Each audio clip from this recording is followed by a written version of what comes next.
And if anyone else wants to speak, then yeah, don't want to. Do I need to And go that to accident. Probably, I haven't heard anything myself. That's why it's not plugging over here. Okay. At least over here. Peter? Not- Attention. Could you be seated, please, until we begin? I'm letting these folks get clear first. All right. I call to order a meeting of the Hartford Selectboard at 6 o'clock on January 6th, 2026. First order of business is the Pledge of Allegiance. Is there anyone who would like to lead us in that?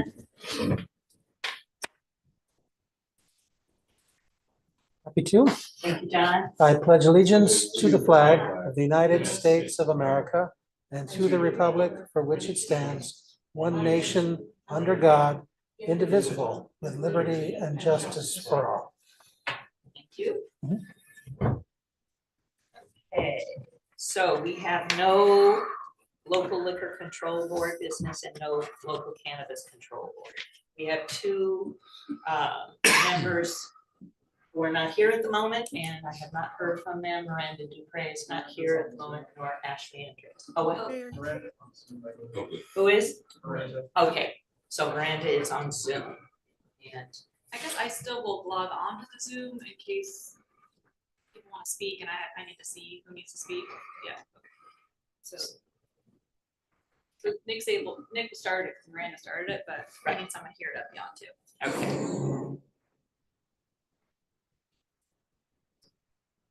okay. What is this a train coming through? Should we be concerned about our HVAC? It's your fancy air conditioners. No, it's not. Yeah. It's not gonna wait. It's safe. It's very well taken.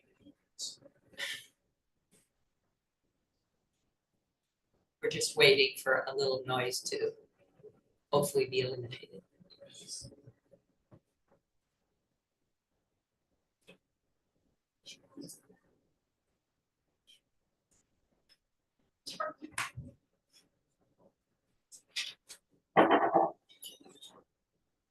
Okay, so while we're trying to figure out this little bit of noise, this meeting is a hybrid meeting, which means that some or all of the public body is meeting remotely, and some are meeting physically in a previously noticed location where the public may attend to observe, listen, and participate contemporaneously.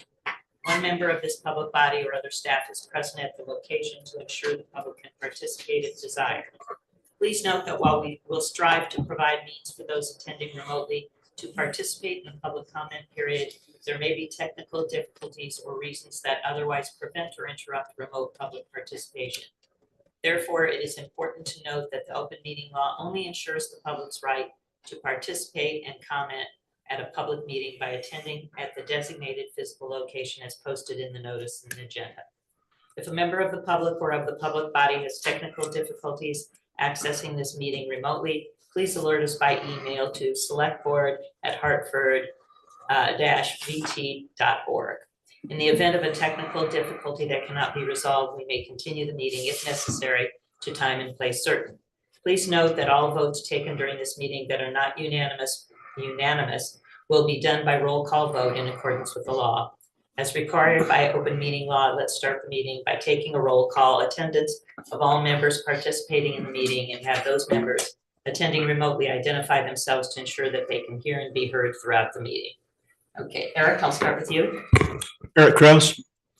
Item, Present. okay, Mike, I am present. all right, Tim, Here, present. and I'm Mary, and Miranda, you want to identify yourself? Hey everyone, can you hear me? Yes, Okay, hi, Miranda, present on Zoom. all right, thank you, Miranda. Okay, as I stated, both the local liquor control board and the local cannabis control board, there is no business. So right now we're at the order of agenda. Is there any changes to the order of agenda? Yes, Madam Chair, as I mentioned earlier, the wonderful partners over at AARP cannot join us tonight. There's an illness on their side of the equation. They're hoping to reschedule for a date in February. And I will certainly pass along to you when we have been able to reschedule. Thank you. Okay, so the next order of business is public comment. Please remember to state your name and residence. You have 3 minutes for public comment. And remember, it's an opportunity for the public to comment, not a place for dialogue. Yes. I don't, thank you, man. Yeah, Mr. you- Chair, and usually I'm. You wanna tell us who you are and where Thanks, you come? Mary. Pete Zandron, White River. There should be no introduction, but that was not noise earlier. As I emailed you this weekend about, and I better go into detail here before I enter the main comment I spoke with John and you about. That was not noise. This weekend, I had a medical emergency on an AT bus on the other side of the river from here. A member of the HPD and the HFD thought I was faking it. It was Officer Gibbons that he was familiar with the medical issue, did not realize that it could be worse, and managed to help get an ambulance. And I spent, after spending 10 hours in DHMC, the good news is they headed off a thrombosis. And it is not fun to have someone think that you're faking a medical emergency, especially from first responders who should know better, something like this. And this is the point I can make to everyone, especially after the pandemic and the past 5 years, people should know to be aware of their surroundings. And that comment I made the last time I spoke here about what happened at Brown, and it's not just you and me that I had no idea that was unable to verify the facts of what ultimately happened to the shooter. But that shooter was killed, and they may have been in transit up here. I mean, to go on to check Brown's website and other sites, it would amaze anyone, the local connections. I mean, and just as one example, one of Biloc's predecessors currently serves on the board of directors at Brown University. How do we know that they may not have decided to target someone up here or someone associated with Brown or with Dartmouth associated up here? And you can't say enough. I mean, when we say the back of everything is saying, we mean it. And thank you for at least allowing me to share this tonight. I can email, I can contact you further outside, but what just happened this weekend, the facts of what happened after I last said, I mean, it's not always good. I mean, it's not good to say I told you so, but with just seeing these new facts coming out and verifying them. It's just, I mean, if people think it's disturbing enough, me and other shocking people to say it, what happens when you see or experience it in person? Thank you for your time. Thank you. Is there anybody in the room that would like to use public comment? Is there anybody online? Yes, there's one hand online, and Miranda, you'll need to allow this person to speak. Sorry. Okay, Peggy, go ahead.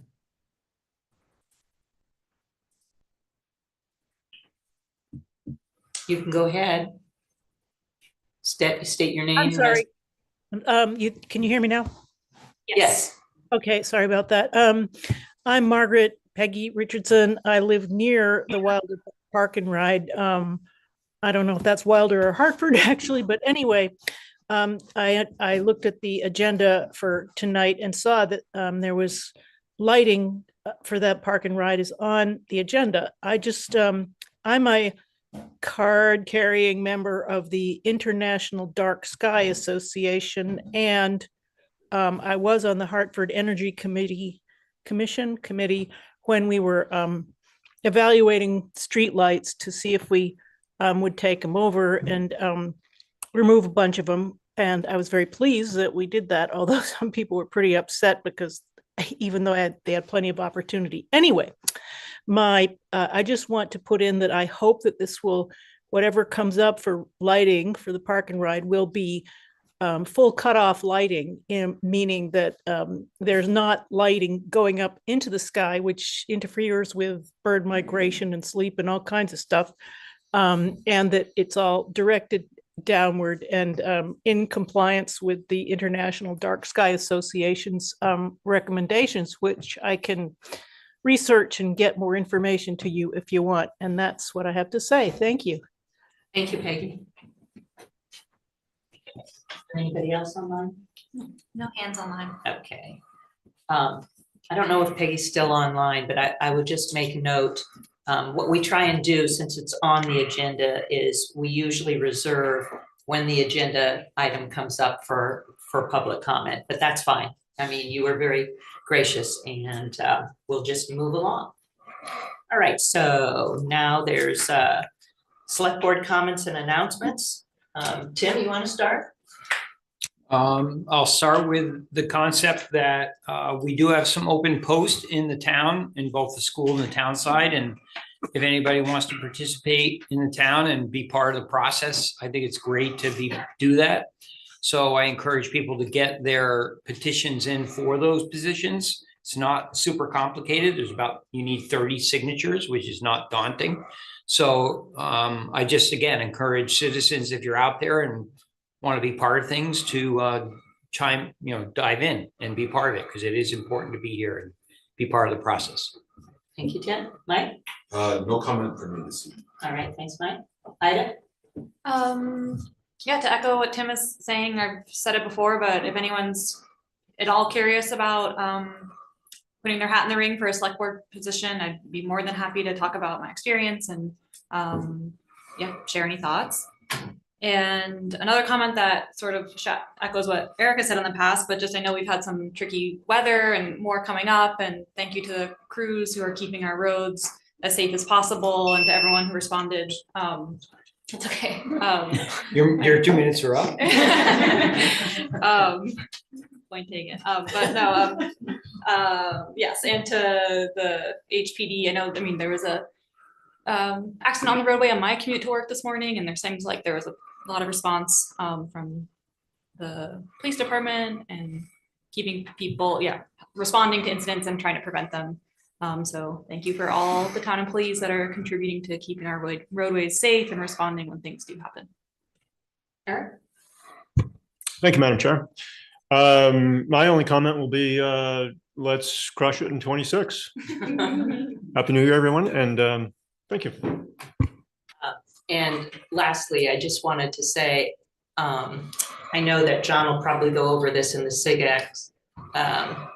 I was very impressed by the information that we received from the police department on some of the things that they have been doing lately, some very scary things out there. And so, like Ida, commenting on Department of Public Works, but I also want to shout out to the police department for the hard work they're doing, and really tough times these days. And I hope, my last comment, hope I won't offend anybody, but I hope no one will forget that 5 years ago, we had a very dangerous situation in this country. And I know where I was, just like I remember where I was and what I was doing when John F. Kennedy was assassinated. And we don't need to go to YouTube for things like that. We have good memories. So just to keep that in mind. Thank you. Okay, so. Madam Chair? Yes. Miranda? Oh, I'm sorry, Miranda.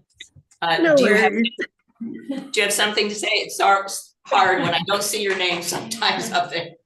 It's okay. No comment. All right, thank you, Miranda. Thank you, Eric, for reminding me. Okay, so now we will go on to appointments. Both of these are reappointments, so the individuals do not have to be here. The first appointment is a reappointment by Jonathan Schectman to the Hartford Historic Preservation Commission. Is there anyone who would like to make a motion? Eric? Madam Chair, I have the pleasure, great pleasure of working with Jonathan, and so I'm happy to make a motion. All right, great. I move that the Select Board reappoint Jonathan Schectman to the Hartford Historical Preservation Commission for a 3-year term beginning January 6th, 2026 and ending January 5th, 2029. Is there a second? I'll second that motion. A second by Tim. Any other comments before we move this?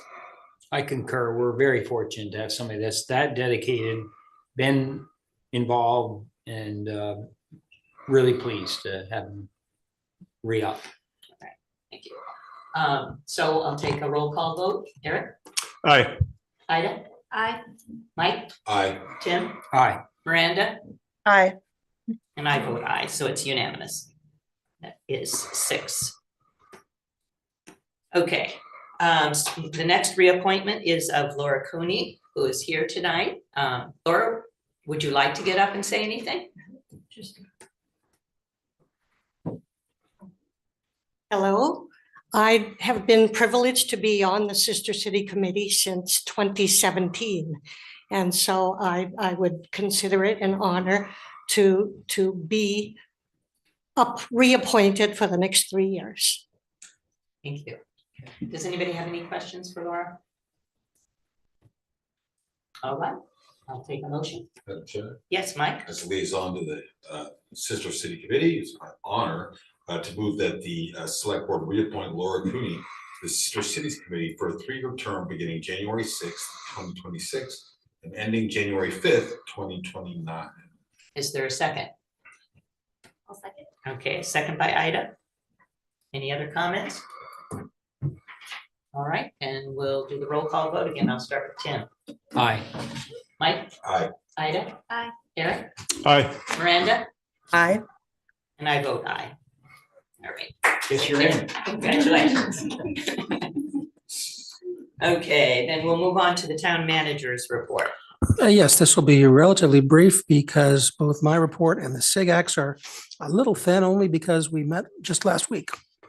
My only town manager's report was to remind everybody of the town meeting cycle and the preparations that are underway for each of the several items associated with town meeting. There'll be warrant information night here in this room next Monday, January 12th at 6 p.m. here in, again, room 1 of Town Hall, where we'll discuss local option tax purchase proposals. We'll discuss a couple of water bond issues, a TIF district wrap-up effort, and there'll be opportunities for questions, answers, and comments from the public. So we hope everybody will come to that event. Thereafter, there'll be budget and candidates night on Monday, February 23rd at 7 o'clock at the high school auditorium. That's an opportunity to hear about the town and school budgets and to meet the candidates, hopefully who will by then have put their names into the hat for consideration by the voters. There'll be an opportunity for questions and answers with the candidates at the close of that session. At the town and school district meeting scheduled for Saturday, February 28th at 10 a.m. at the Hartford High School Auditorium, there will be presentations with regard to the budget and other matters, including some of those same items from warrant information night to the voters, for who again will be given an opportunity to pose questions or make comments about those items. And then finally, voting day will take place Tuesday, March 3rd from 7 a.m. to 7 p.m. at the high school gymnasium. Again, several departments did submit SIGACs, and there's a few notable things, at least in my view, to take a moment to focus on. Staff have been able to maintain normal operating hours, even while being somewhat understaffed at the transfer station. And they are pleased to report that staffing is at 1 full-time and 1 part-time equivalent. And it's expected that the new full-time equivalent will start within the next 2 weeks. Hartford Police, as Mary noted, have dealt with a number of challenging matters, including aggravated assaults, first-degree aggravated domestic assault, eluding a police officer, and gross negligent vehicular operation. They've also dealt with a situation involving first-degree aggravated domestic assault and the production of child sexual abuse materials. So again, we take our hat off to those who put their lives in jeopardy when they deal with such difficult and challenging and fraught matters on behalf of the people that they serve. Thank you. Thank you, John.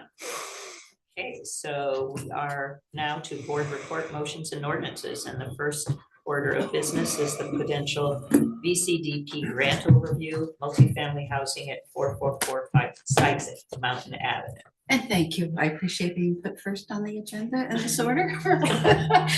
First in our hearts, first on the agenda. Thank you. Okay, so it's a short one for my introduction, but may be familiar for some of you who were on the board last year or the earlier part of this year in March of 2025, when the select board actually approved an application to go before the state Vermont Department of Community and Development program for the CDBG funds for implementation of a 48 unit construction of new housing on the Sykes Mountain Avenue property.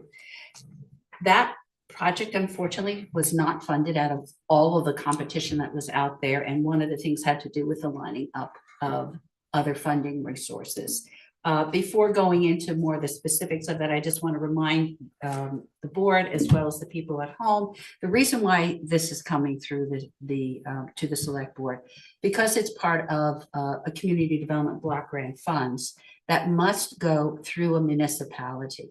It cannot go directly to an entity such as Twin Pines Housing Trust, that is, and Evernorth that are putting this forth before you this evening for discussion. But that is the principal reason why it comes through municipality.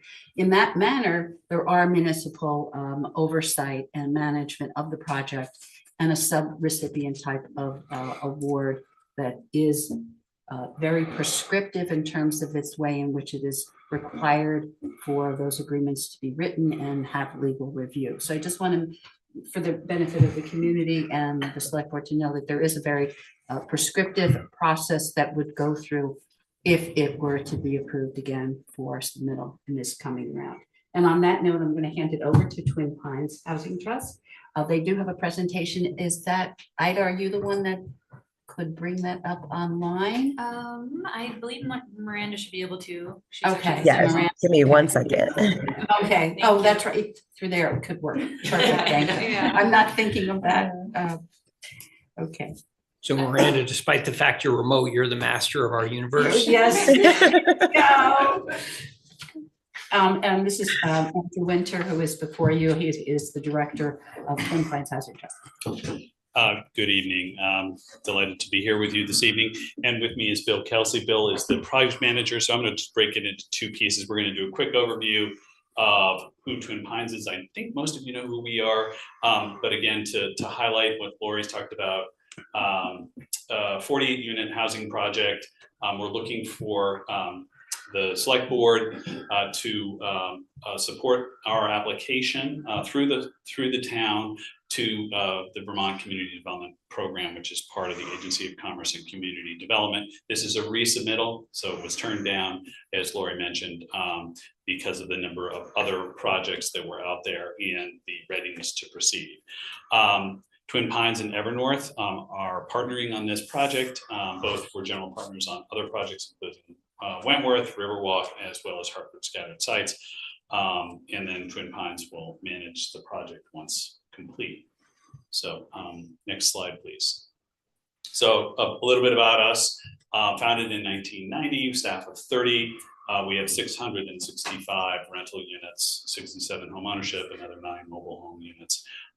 We work on both sides of the river in a couple of projects, one in West Leb, another in Hanover.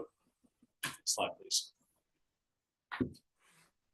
So Twin Pines, as I mentioned, is collaborating with Evernorth. I think, is Matt on the line? He wasn't able to make it tonight. So we work very closely with Evernorth. They are co-developers with us on the project. They are co-general partners. So they have a continuing role in the administration of the property once it's complete.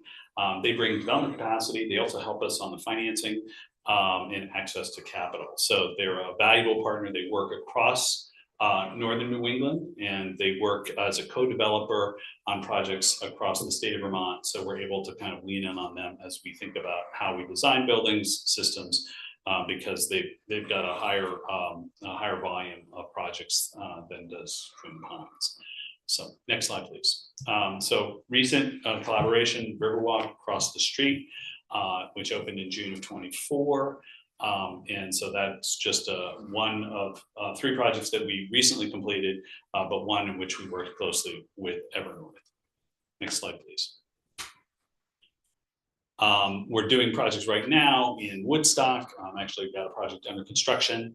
I think, Tim, you may be familiar with that property once upon a time. And then we're also doing a project in New London, as well as some other projects across the Upper Valley in various stages of early pre-development work. So with that, I'm going to turn it over to Bill to kind of give us an overview of the Sykes Mountain project. Good evening. Thank you for your time. So 444 Sykes Mountain Avenue, it's the lot right on Sykes Mountain across from the Subaru dealer. BlackRock is the current owner. They permitted the site for 48 units. Twin Pines and Evernorth have an agreement to purchase it from them, that one parcel, and our plan is to develop 48 units of affordable housing. Next slide, please. So what we're looking at is a 4-story building with 48 units. You can see the breakout of types. We've got studios, 1 bedrooms, 2 or 3 bedrooms. Our income mix is going to go from 30 up to 100. 100 is really 80%. It's kind of a typo on the slide, I apologize. We've got 59 parking spaces, a community room, laundry, storage, outdoor sitting spaces, and play areas, etc. Next slide. We were recently into the Planning Commission on December 15th, and we made some adjustments. So BlackRock permitted a sort of a market rate building, and then we stepped in and made some tweaks. One of the big ones was the unit mix. They had just studios and 1 bedrooms. We added the larger units.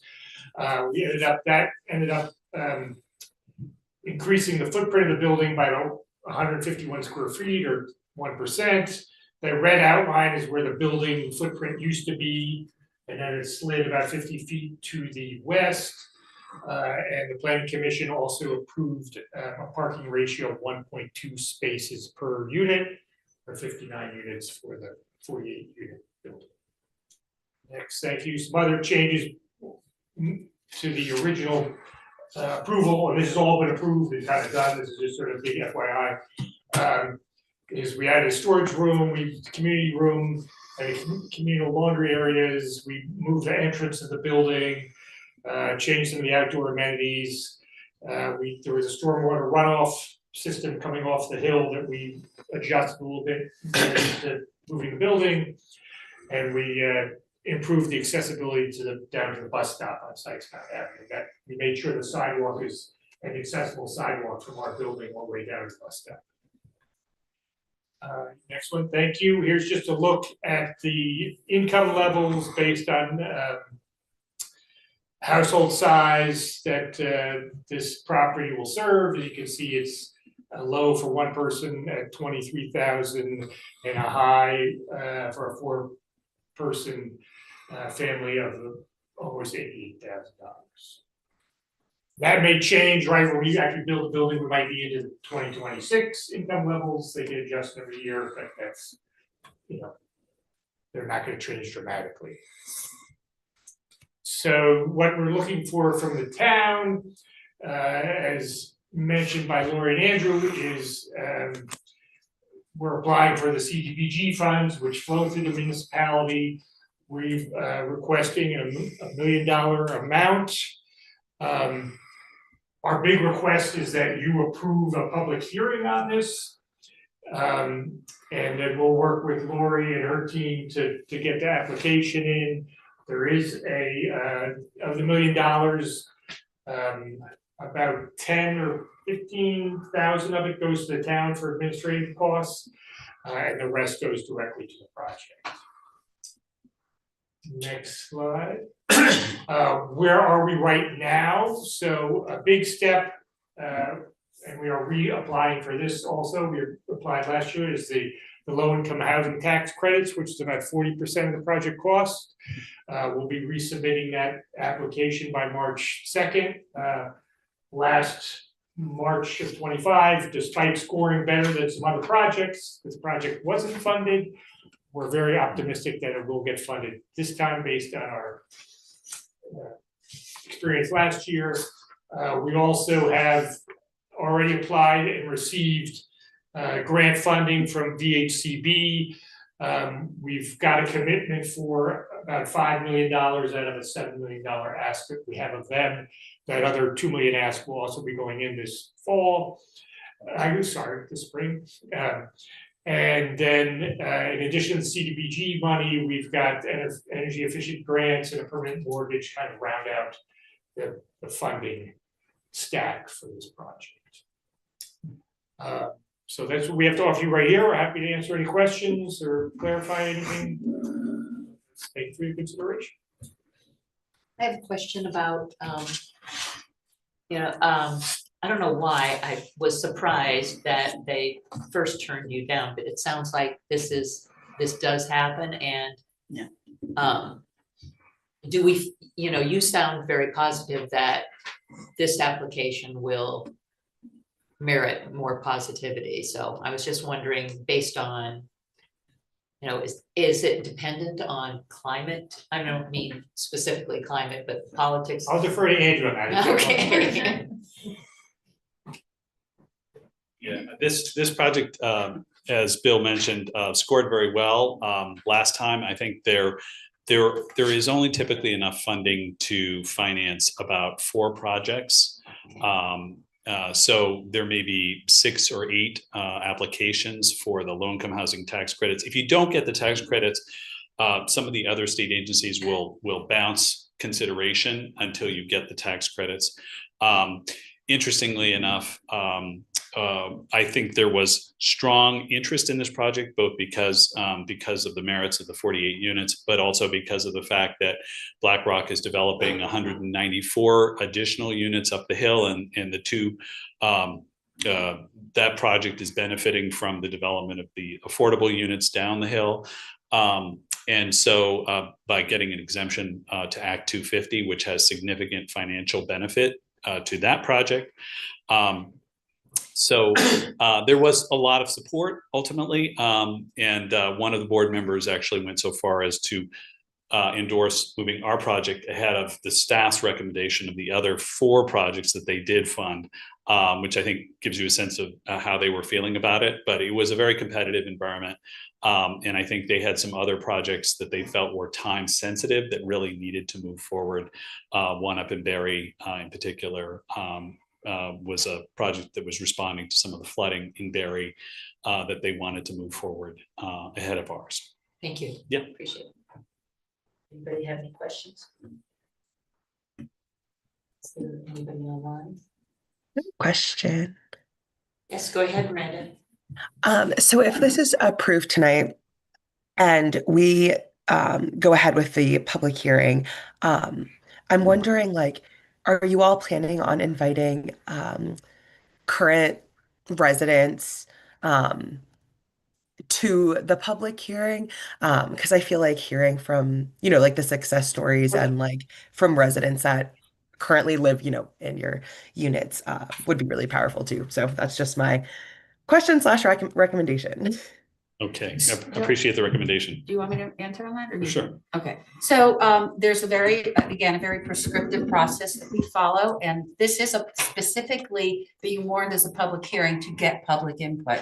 So it has to go into the paper at least 15 days prior to the actual hearing that's going to occur, and it has to be posted in multiple places. So that is the primary focus is to get that public input before you make a decision on that action.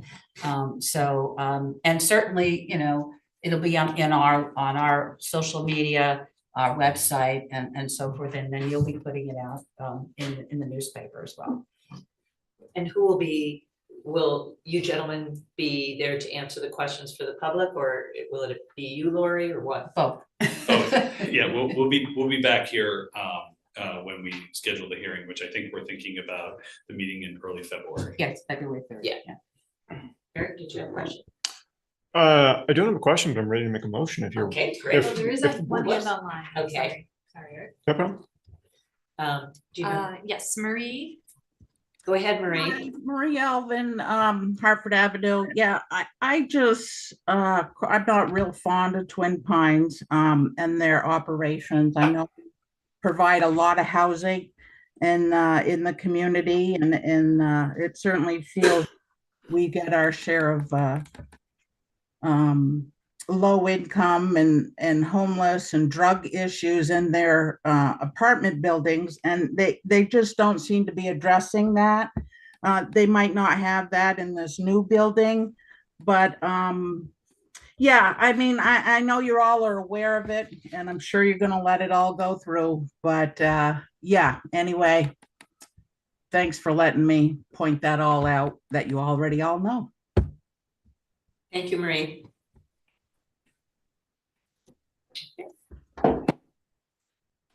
No other people want to take the motion? Thank you, Madam Chair. Yeah, this is a decision basically to hold the public hearing. And so I do hope that there is a robust discussion during the public hearing. That being said, I'm comfortable moving ahead to schedule the public hearing. So I move that the board hold a public hearing on February 3rd, 2026 to determine if the town should submit a VCDP application for the proposed 444 Sykes Mountain Avenue multifamily housing project. And is there a second? Second. Second by Mike. Any other discussion? Mike, Tim, excuse me. Yeah, I'm just going to make one comment around that. And I know there's been a lot of discussion around these larger projects and the both the virtues and the challenges they bring to the community. I'm going to suggest that the board in the next year really consider some other overlays around housing. Not this is no reflection whatsoever of Twin Pines and all the great work you guys do and whatever, but the idea would be that we would really take a more hard look at kind of, we'll call it landlord tenant overlays around ordinances and how we manage housing in Hartford, because I think we are building, you know, scalable, larger projects that do present some challenges, and I think it's worthwhile to visit that. So I'm just going to throw that out there as a kind of a thinking. And I think this project has many virtues, but I think it's worth the town really visiting that as a consideration. So that's all. Thank you. Okay. Thank you, Tim. So I'll take a vote. We'll start with Eric. Aye. Aye. Aye. Mike. Aye. Tim. Aye. Miranda. Aye. And I vote aye. So Thank you. thank you very much. And we're going to be skipping the AARP and White River Junction walkability report, as John had noted earlier. So the next is remarks on Sister City's trip to France. Thank you, Lori.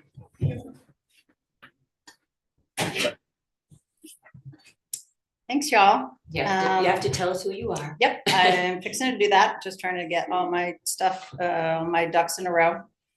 I usually have squirrels and they're flying everywhere. Allison Litton, resident of Wilder, French teacher at Hartford High School. And Sorry, guys. I was trying to share my screen. I'm so sorry. It's okay. Allison Litton, resident of Wilder, member of the Sister City Committee, whose reappointment will be crossing your paths soon. Haven't gotten around to that paperwork yet, but and French teacher at Hartford High School. And I'm really glad to be here. Thank you, Miranda, for sharing. One of the things that has to be, there are too many directions to go.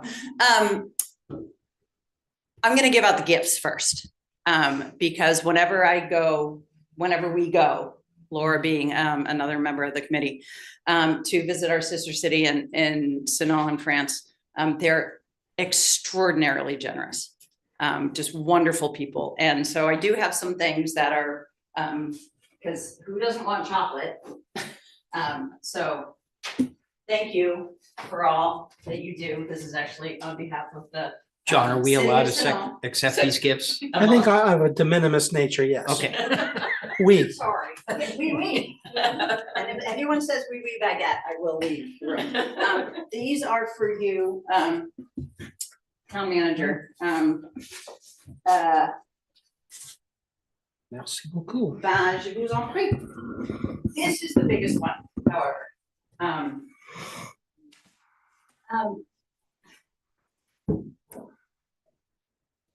Miranda, can you advance maybe to like slide? Oh, that's me? That's so exciting. Sorry, I didn't realize what was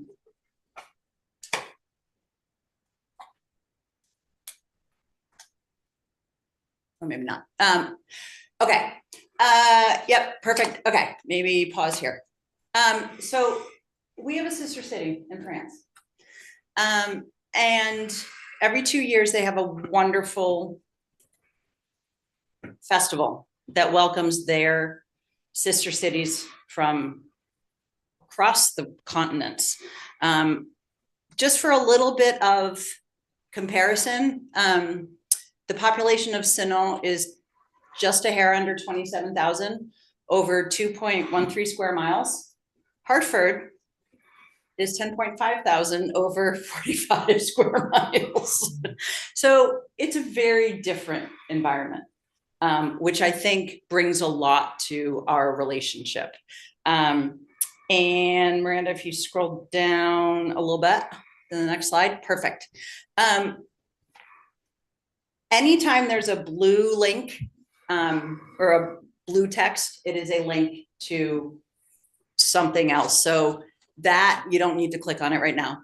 But it is a link to the Instagram for the Festival Toute Latitude, which is the festival which I was able to attend this year.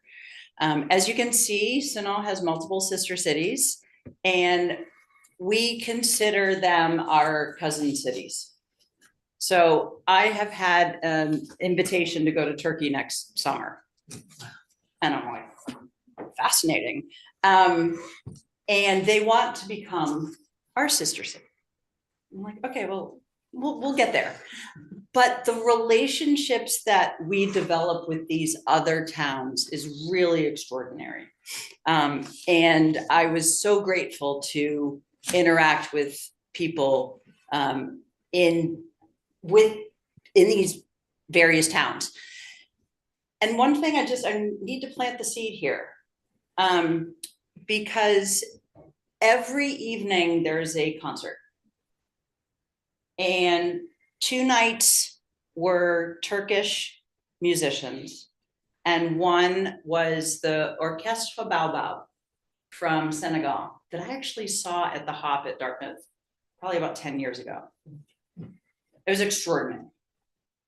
And the director of the musical program for this festival said to me on the last night, we want to welcome someone from Hartford to come in 2 years. I was like, okay. So we all have to put our thinking caps on to think, how can we send, even if it's a young musician, even if it's Upper Valley, who can we send? Because there's this open invitation. And it's through relationships like this, experiences like this. Music is it knows no borders. It knows no boundaries. And that's one of the big reasons why I do what I do, why I teach what I teach, why I serve on this committee. That being said, I'm just, again, planting the seed. So there were multiple concerts, and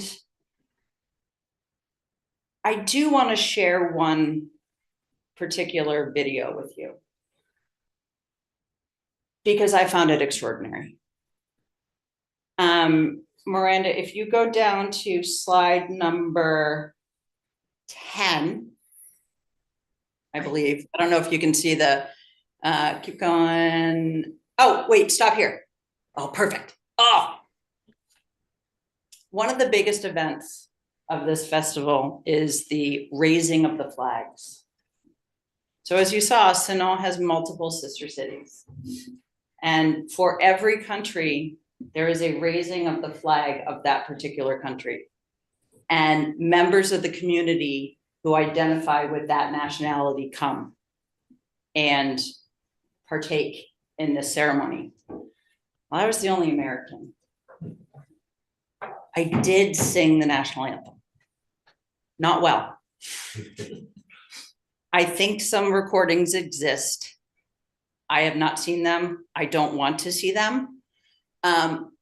But it was a moment of unity, because I think in our vulnerability, in some ways, is when we can connect with others.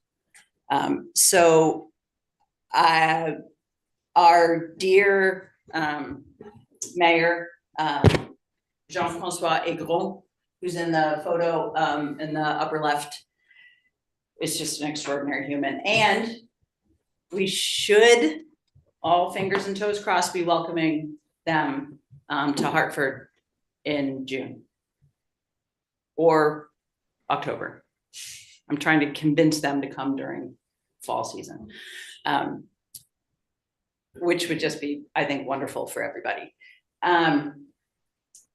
But Miranda, if you go down to slide, one more, this, okay. One up, sorry. Okay, sorry. No, you're perfect. This is one of the Turkish bands, and there were supposed to be 4 of them. And one of them couldn't get to France because of visa problems. So they sent out this all call and said, hey, we need a fiddler. And a guy knew a guy who was a fiddler. And so if you click on the video that's the lower right with kind of the more purple. I think this is uploaded as a PDF, so I don't think I can have access to, like, it won't let me click anything. Okay. I'm sorry. No, it's fine. It's all good. It was a pure example of people just joining forces and getting together and overcoming adversity, even if it was in a small thing like, we don't have a fiddler, can anyone kind of join us? And they did. And it was amazing. And the sister city of Sinon, I didn't realize this, and I think I told you this, Laura. They were researching cities in the US that they wanted to partner with, and they found Laredo, Texas. And they were like, yeah, we didn't jive with them. It was not a great relationship, and it was too far. And they found us. And we're now approaching 10 years with this city. And I am in communication with there's a music school in the town of Sinon, working to get Hartford High School and the town music school to connect and integrate our students. And so it may seem like a small thing on the surface, but I really believe that this is an area where, as Americans, we need to push and connect with others. And the final gift I received, I don't even know if I call it a gift, but I know it is upside down. I had to try to get all this stuff back. They presented us with this gorgeous glass trophy, it almost feels like, recognizing our participation in this festival. And so I present this to the town of Hartford on the behalf of the town of Sinal, recognizing this relationship that has endured and grown thanks to the work of people like Laura. And I don't know where this should live, but I won't deny that I shed some tears when I received this from the Jean-Francois, the mayor of Sinal, because it just meant so much to me, recognizing our partnership and thinking about the various ways in which this relationship can grow. So I present this to you. We'll on behalf of- find a place of honor for it. Thank you I very hope so. much. Appreciate that. It was. I don't know if anybody has any specific questions. Thank you for sharing your experience. Appreciate it. I appreciate the support of the town Yeah. as we continue to grow this relationship, and especially through our youth. We do have a Facebook page that I will share again. I believe that all of you have seen it, but I'm in the process of, I need to get the approval of the chair of the committee to update our cover photo. But we do share a lot there. And I will say that I was sitting next to the wife of the mayor during the final evening, and there was a professional photographer, and he said, "Oh, I'm going to take a picture." And I said to the wife of the mayor, the French can be fairly rigid, not ones to just sort of let loose. And I said in French, I said, "Let's make a face in this picture." And she was like, "I've never made a face before." But if you see, there is a picture of the two of us, and I think we're kind of making the same face. And it is one of my most cherished photos, because I think that connecting with people is so important and allowing us to be ourselves. Thank you for your time. Thank you. Thank you.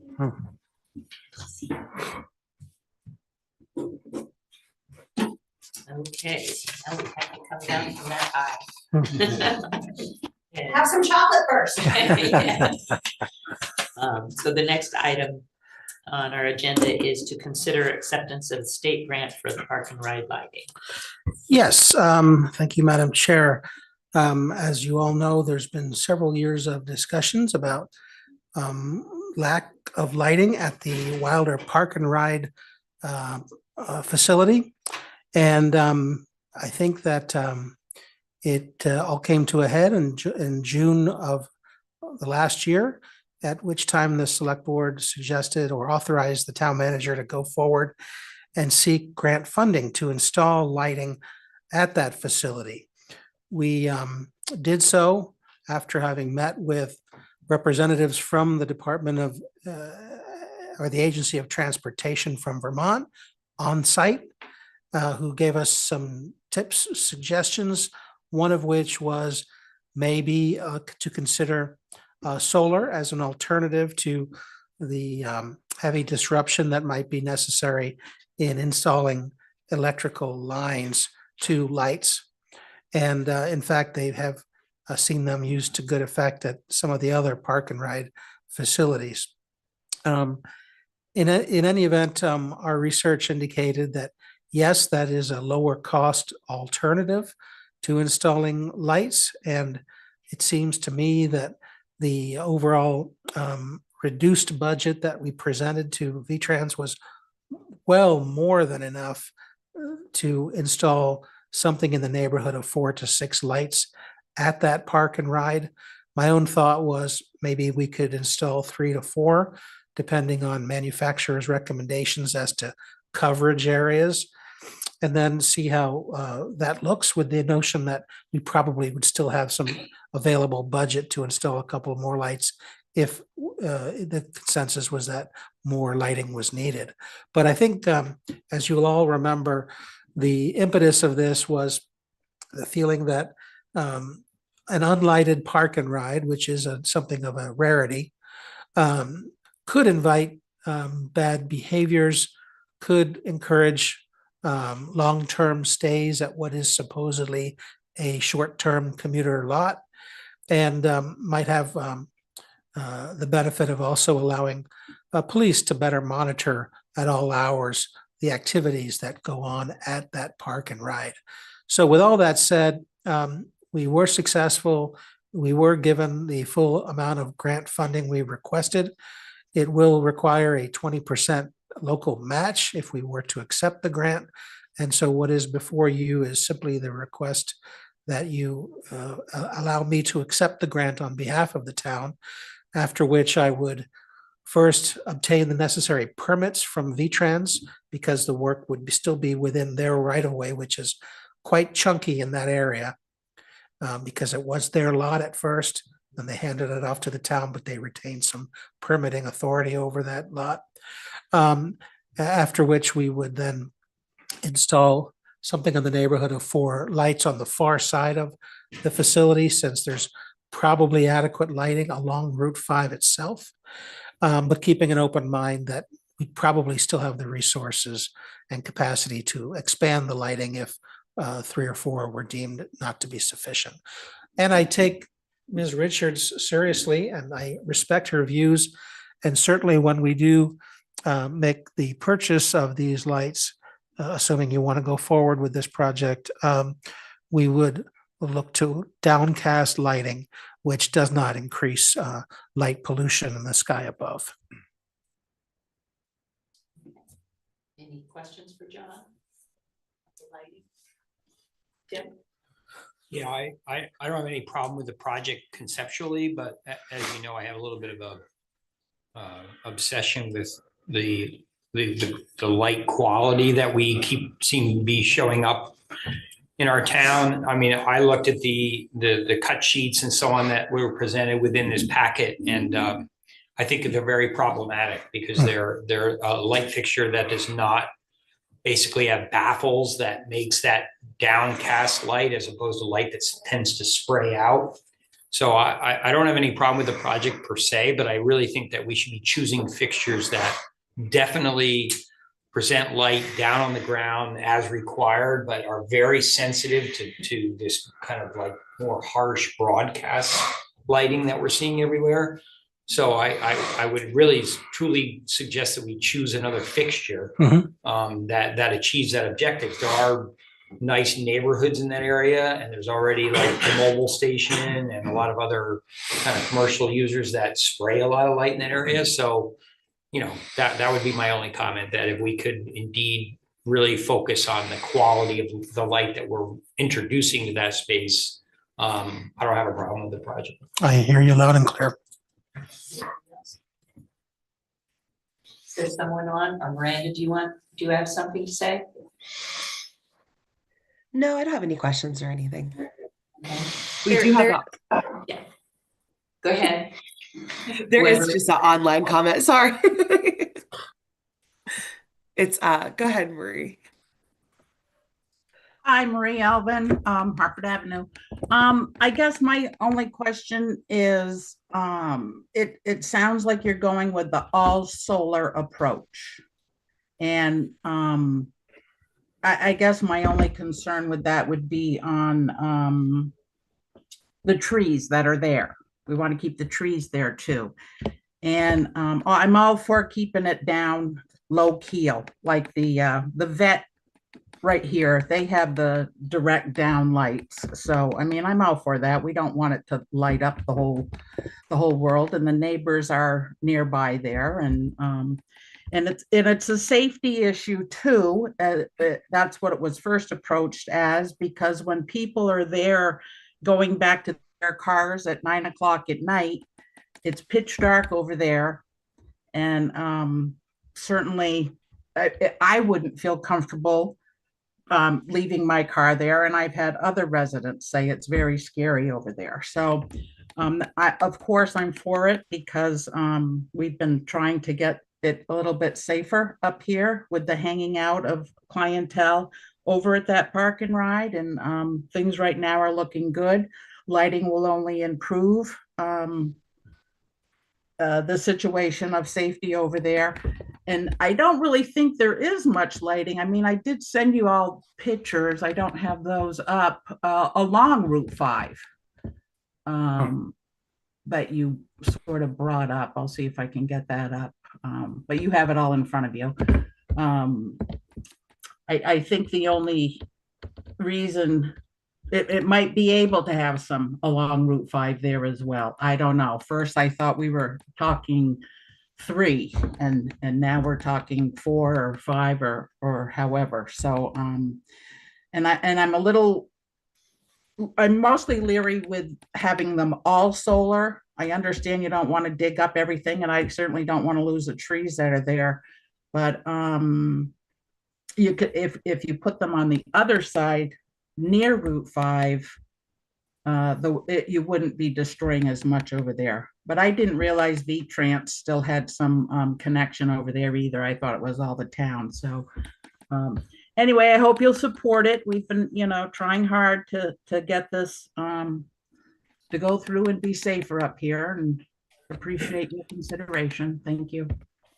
Thank you, Marie. Okay, so I'll entertain a motion. Madam Chair, Mike? I move that the select board accept the state's grant award for lighting to be installed in the Wilder Park and Ride, and authorize the town manager and environmental sustainability coordinator to so notify the state and move forward with the project. Is there a second? I'll second. A second by Ida. Any other comments before we vote? Madam Chair. Eric? Yeah, thank you. I was just going to say that I do support this project. I was actually quite surprised when I first learned that there is no lighting in this park and ride. That was back when we initially approved the town to go forward to seek the grant. I just hope that so I'm prepared to approve this. I just hope that from on the operations side we get these right. Not only the light pollution or lack thereof, but and the question of solar versus grid tied. I'm still not fully convinced that we've really done a robust cost analysis there. We have in the June 24th packet, I think, an estimate from one electrician. I don't know that we have an apples to apples comparison, because we've got some numbers on the actual fixtures and the poles. But I don't know that we've considered everything. There's obviously other construction that we're putting a 45-pound assembly on top of an 18-foot pole. It's going to obviously have a base that goes down below the frost line, and so there is work to be done there. Furthermore, these are integrated. The panel is integrated with the battery, which is integrated with the charge controller. The unit itself costs somewhere like $1,600. Probably most of that cost is in the panel / battery charge controller assembly, which may last 10 years, may last less. So I think I just encourage the staff to take a robust look at what we're doing here. And I understand the rationale behind the solar option, and it does make it a heck of a lot easier, but we want to be able to install this and sort of set it and forget it. And if DPW needs to go up there, even if it's 3 times a winter to rake the snow off the panels or something, perhaps not ideal. Or if I have a December like December 2018, we had almost no sun and a heck of a lot of gray, snowy days. So we want to make sure that we get the right equipment installed for robust lighting. So thank you. Thank you, Eric. Any other comments? Well, just to follow up on that, do we have any option to consider an electrical source point? Like, obviously it would come through Green Mountain Power, and I assume they'd meter back to the town or something of that nature, but right.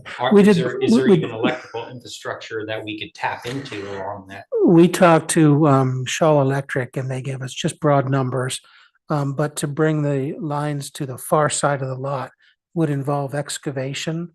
And that's where the big cost is, to the disruption and then the restoration of the lot. Yeah. And it seemed like that would also possibly require lines along the back line where there are a couple of nice shade trees. Yeah. And V-Trans, when they took a look at the site with Dana and me, said, wow, solar really could be a way to do this lower cost and without the disruption of taking out a couple of maybe valuable trees, at least valuable to the neighbors. Okay, we have a motion by Mike and second by Ida. Start with the vote with Tim, Aye. Mike, Aye. Ida. Aye. Eric, Aye. Miranda, Aye. and I vote aye. That's 6-0. Okay, Thank you, John. Thank you, John. thank you, John. Thank you. So we are moving on to the budget process recap. Yes, I know that Miranda and Eric, and I'm sure probably all the members of the board think that it's a good idea while memories of our budget process are fresh to consider how we might learn from the process, and with me taking notes carefully, memorializing how you might like to approach the budgeting process differently in future cycles. Yeah. Thanks, Madam Chair. I will not be here, but for the next budget, but I found the process this year to be fairly good, fairly smooth. I appreciated all the effort staff put into finding the cut, so we were with a lower rate of increase than we asked for. So I thought it was very good. I remember my first year on the board doing the budget, it was very confusing as well, because it's just hard to sort of wrap your head around all this stuff. But I thought it went fairly well. I thought it went very well this year. So that's just my thought. Thanks, Mike. Other individuals? Ida? Sure, thank you. So one thought, and I know talked about this with at least one or two other board members, is it might be helpful if we standardized like a template for department head presentations. Just so it's very clear to us and to the department heads exactly what information we're asking and about what level of detail we're asking for. And especially that I think that would be helpful. This year is particularly noticeable, or one point of confusion was around what is the request versus the would like to have, but not formally in the budget yet. So some sort of like template that got distributed, and it could be based on maybe what one of us or you, John, view as like a really exemplary presentation. Using that, create a template that's like a few slides about what you've done this year, a few slides about what you're asking for and why, and then like, a table or something that can show us exactly what their main requests are, highlights of the budget, like many departments offer, and then also like really clearly delineate, and these are things that we would like, but we're not explicitly putting in the budget at this time. And then maybe, some slides about on the horizon, the next 3 years, staffing, anticipated staffing needs, or what's coming forward. So I don't know, that's just off the top of my head. I'm sure we could work collaboratively to refine what the template itself looks like, but I think some standardization would help clarify for us and for the leadership of the departments. I know Mary had mentioned that, and I think it's a fine idea. Okay, who else would like to speak? Right. Yeah, I'll speak. Miranda too. No, Tim, you go first. So two thoughts here. One is, like, I found personally a little confusing. I think, you touched on this, Ida, that the idea of like, you have this sort of what I'll call a baseline budget of like, hey, this is my department as it sits. And yes, there's natural increases in that for different reasons. But it was really hard to distinguish between that and then like the wish list of things that would really make my department better or improve this, or we really kind of need this. And I just think that we could do a better job of presenting that. That is to say, like, I'll pick on Parks and Rec because you're here. The idea is like, okay, here's Parks and Rec as it stands. Here's some of the things we really kind of need. Here's some of the program improvements that we would like to do, and here's what they might cost, and really kind of lay that out on the front end.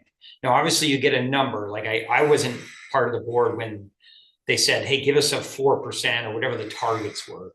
And that's fine. But I just think it was a little confusing for me. Like, as you say, like needs, wants, right? You have sort of like, okay, this is what we're running right now, and this is what it cost us, and those are inherent increases anyway. But then like, hey, we could really use a new Zamboni, or we could use this, or we could use that, and sort of like get that a little more defined on the front end. The second thought I had is that if you look at this year to year as a town, I think, maybe it would be interesting to think about like the revenue side. So if you took the revenue side and you said, hey, we know that this is our grand list, this is about our capacity in terms of like taxes that we can generate to run the town, you could kind of like look at it from another angle where you're taking the tax rate or the grand list and saying, this is our capacity to pay. So in other words, like if you look at this and, our property taxes we're setting at 17 million.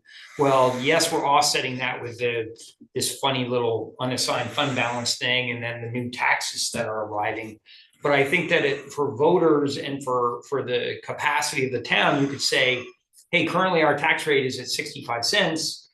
Give me a 3% increase on that. What does that give us for taxes to really run this town? And then it gives you like a little bit of another perspective on the other end of it, right? So you're not feeling pinched by like what people are saying they need for expenses and what you have the capacity for from the revenue side. So you can kind of play it at another angle and maybe have it a little less stressful of a process. Okay. Eric or Miranda, would you like to go first, Miranda? Sure, I'll jump in. I also think kind of playing on some of what Tim is saying too, having, when the board gives like some guidance, so say next year we also say 4%. I think having maybe like a low, mid, and ideal budget from staff so that we don't have to maybe go back and forth. So, if they go with the 4%-ish, that's like the budget that they're presenting. But then they also have, if I really had to skim it down, this is what it would look like so that we could reference that when we're making decisions. And then also I think similar to what we did, right? Like the ideal budget where like if you have other things you would ask for, I think having numbers with those would be really helpful. And maybe even if staff were able to like list some of the things that they think could go up for on lot, so that we don't have to do the back and forth, because I know that budget season is fast and also probably very painful for staff. And also something that I think would also be, I don't know how, I think it would be interesting to have is how much money or where the money from the unassigned fund is coming from. So like which departments, and like what, if they have that, like what items went back into the unassigned fund. And then also I think something that would really also maybe hopefully show the town that, staff are not just, making budgets to up taxes, is like how much grant money was brought in for the previous fiscal year. Because I know that our staff are working really hard to go out and get additional funding for a lot of projects to support the town. So I think also like celebrating that through the budget process could also be nice. I think that's all the ideas I had. Thanks. That's a lot of ideas. That's good. Thanks, Miranda. Eric? Thank you, Madam Chair. Yeah, this is all good stuff. First of all, thank you, Madam Chair and John, for bringing this topic to the agenda. Yeah, I very much like the idea of what Tim called the baseline budget. That makes a tremendous amount of sense to me to be able to identify that. And that's kind of where I would suggest that we drill in terms of a standard or a template for departments to do a presentation on. Initially, I was pretty wedded to the idea of just a very standard template, and then I started going back through and looking at the presentations, and there is quite a bit of departments are unique. Their needs are unique. Their story is unique, and we don't want to lose that. So, part of it might be like, here's the standard part and here's the addendum that you can add to it. And I would say that some of these suggestions of, whether it's the low, mid, high budget or the baseline plus your natural increases, and then separately your expansion plans and so on. Those things would be good to templatize, and allowing some freedom in the rest of the departmental presentations. I broke my ideas into two things. One is from a process perspective. Simply, budget season starts now, really. That's my idea. It's like we're talking about the budget all the time. I like the idea, and I'll go back to, I've harped on this before, but of multi-year financial planning. So that idea of a baseline plus the natural increases is something maybe that gets established pretty early on in the year based on some projections and gets updated. But it's an opportunity perhaps for, once the new board is seated, to sit down and go through, where do we think we are and where do we think what might be added?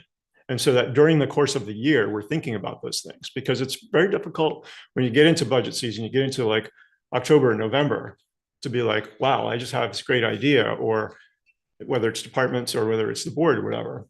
And there just isn't the time. It's like, gosh, that there isn't the time to deal with that now. So sort of front loading the process might help with that, I think.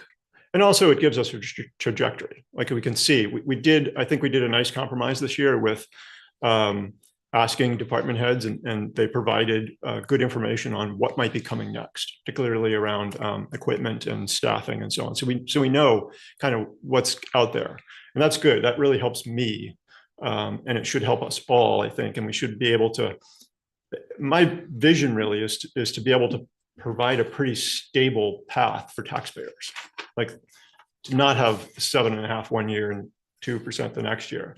2% is nice, but let's have a more stable trajectory if we can. So planning is the key to that process, and doing some multi-year financial planning, I think, is instrumental to that.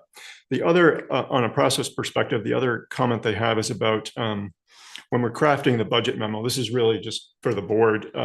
We just need to also think about the library, cemeteries, and the senior center, the appropriations, and factor those into the memo and make sure that representatives from those organizations receive the memo. I don't see why we wouldn't want them to understand what the board's budget guidance is. It seems appropriate to them as well.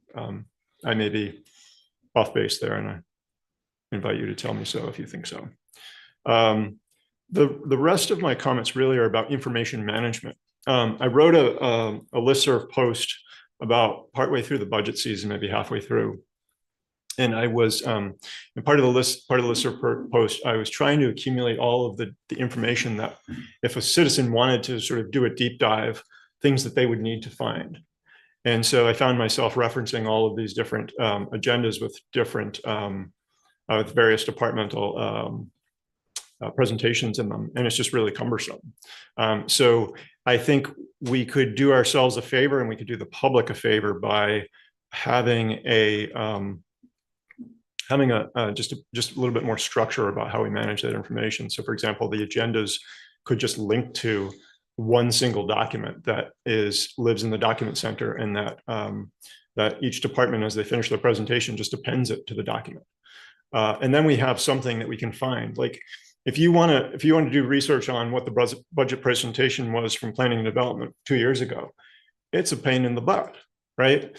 So having those out archived in a folder and making it easy, it's one location for residents or board members or whoever to sort of find all of the presentations, and they're just linked from the agendas that when they come forth to the board might be helpful.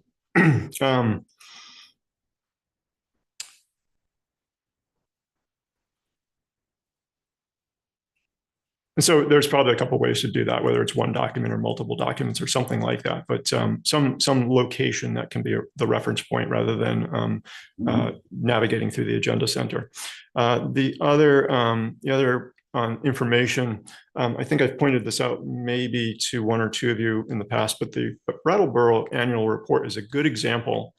Go to the 24-25 version of that report and look at page 124, begins a roughly 5-page budget summary. It's a really nice digestible.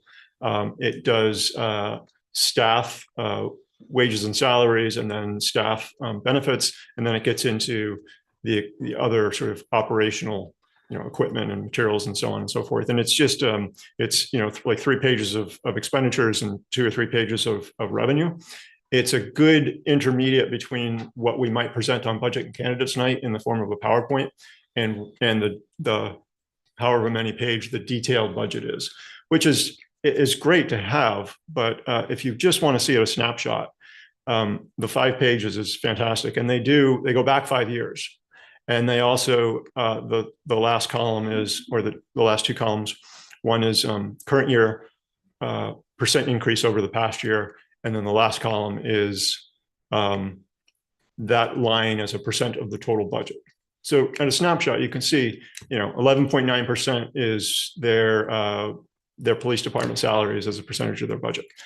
Now, whether or not that is high or low or meaningful is a question, but it's useful information at a quick glance to see. Other information that I found a little challenging was just understanding where departments are with reserve funds. So we know we were making contributions to reserve funds, but what is the balance? What is the plan for the reserve? Like, just adding to it is important, but I also need to make an informed decision. I kind of need to know what the flow rate is, right? It's a flow rate thing. I need to know what's flowing out potentially according to plan and what's coming in. So not having that, I think, makes the process a little bit ambiguous for That me. might be illuminated to some degree by this capital improvement process that we're embarking on soon. Yeah. Perhaps. So I think that's about the gist of what I have for the moment anyway. Thank you. Okay. And then I have a few things. I was just thinking. Mary, Tim had his hand up for a moment. I'm sorry. Go first, though. Okay. As I said, and as John said, I've been thinking about a template early on, and maybe even that whole issue of reserves could be something part of that template. So I won't belabor that point. I have 2 other points. One of them, I don't know if it's controversial, but 3 years ago on the board, I recommended that if we were asking people to take cuts, that the select board also be a part of that process.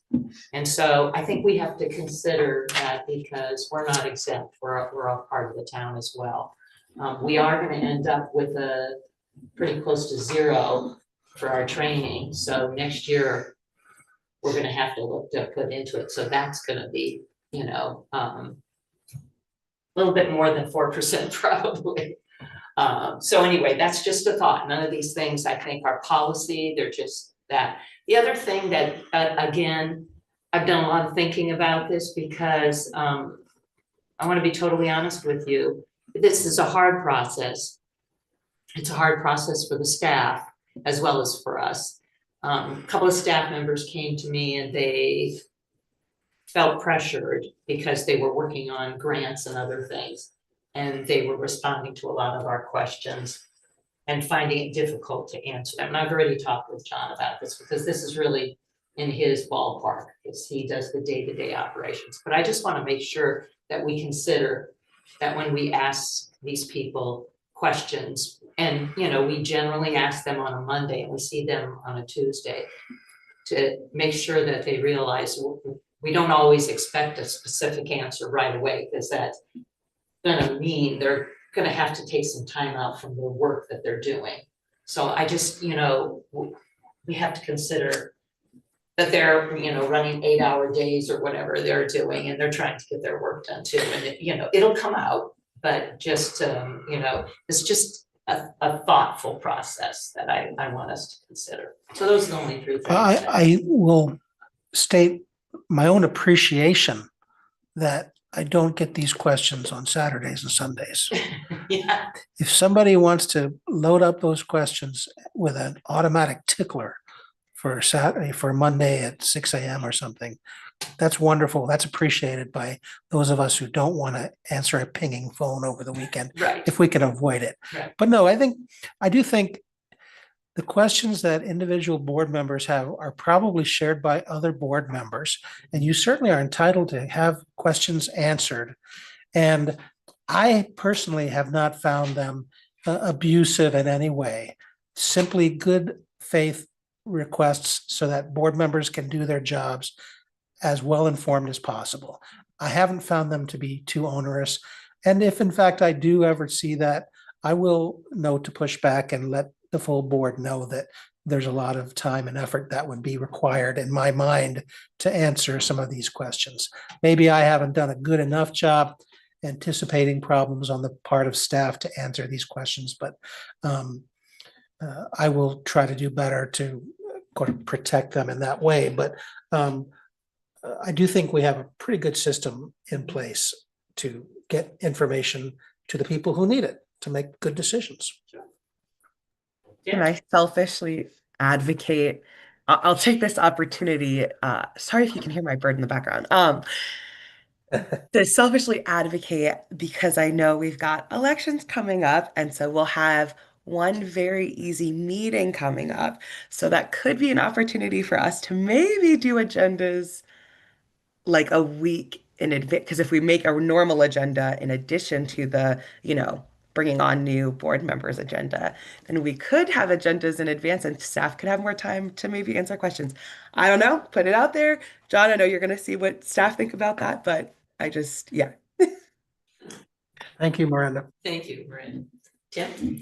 Yeah, I wrote down 4 words here, and I just, obviously I've been at that podium many times and sat here very briefly with you guys, but I wrote down needs, wants, courage, and respect.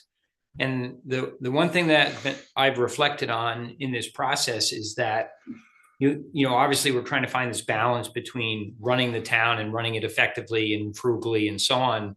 But I'm also really struck by the fact that we rely on the department heads to come here with budgets that they feel they need to run the town well. And I've gained a ton of respect for the discipline and maybe to an excessive extent around budgeting. My impression is that department heads don't come here and say, I want a Cadillac. They come here saying, this is kind of what I need to run this department. And I think that's all wonderful, but I also would argue that on occasion, having that courage to kind of go beyond that and say, like, yeah, I know we're Hartford and we have X money to spend to run our town, but to the extent that they're able to feel a little more emboldened to say, to really make this community hum in the next 5 to 10 years, we really need this, and have that courage to step forward and not feel intimidated that they're always needing to be, lean and mean, if that makes sense to you. So I think it's a balance. And I honestly was very impressed with, every department head that came to us and said, yeah, this is kind of what I think we need to run things. And yet also having a little more of a bold initiative to say, we're going to need more staff. And I think they did that, here, and we kind of pulled back on some of that, but it's that balance. And it was just a really interesting process to see that tension between fiscal capacity, but also being able to run the town properly. So that's all I just wanted to say. Thank you. Okay.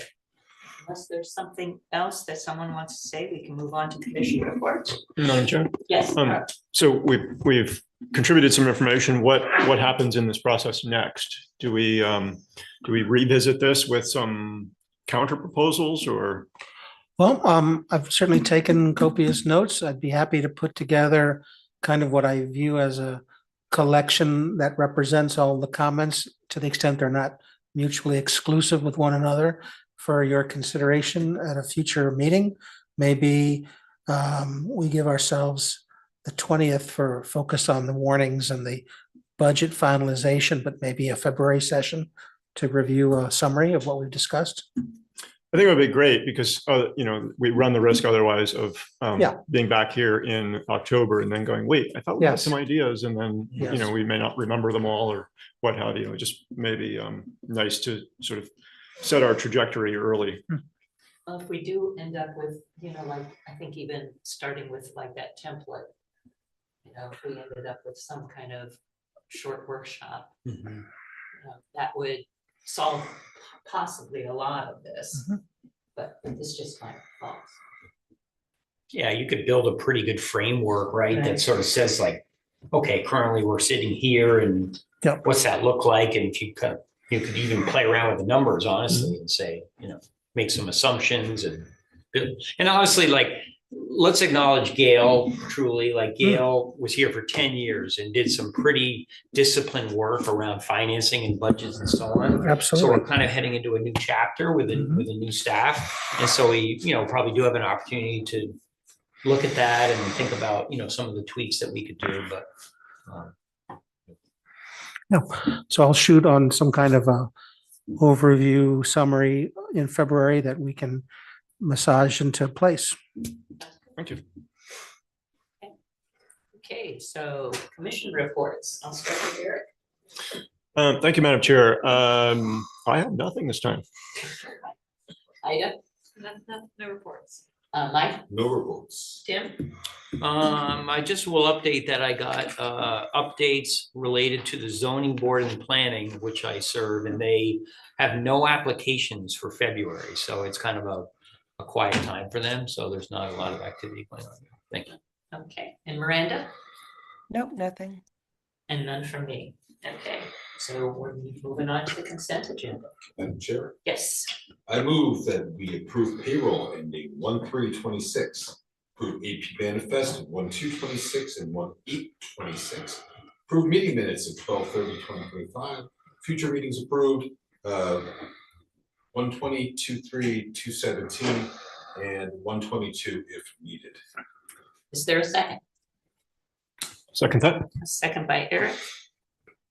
Are we able to define the 122 if needed? What is that? If there's a blizzard that prevents you from approving the warnings on the 20th, Okay, fair. Thank you. or some unforeseen crisis of a financial nature should befall us.